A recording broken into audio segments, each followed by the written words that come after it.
हमर बारे कल जुग में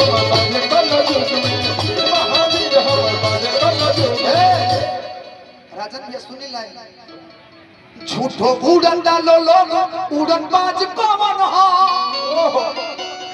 कि हमरा मैया से रंग बाज कौन हो हनुमान जी से बड़ रंग बाज कौन हो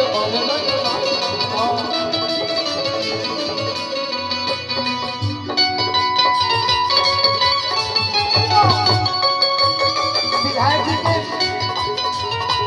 फैमिली के तरफ से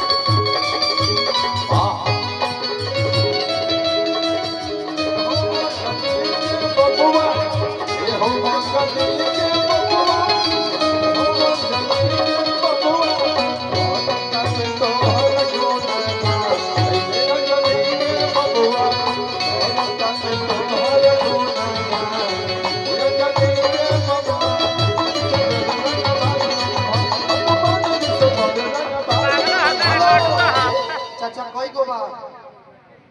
4 गो हाँ तब दिखता जी सर तो गइल बा काम कॉमेडी हो बोल दो अच्छा देवघर के लिए है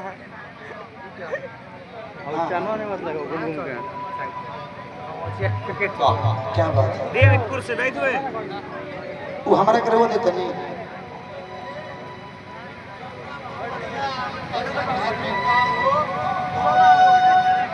वाह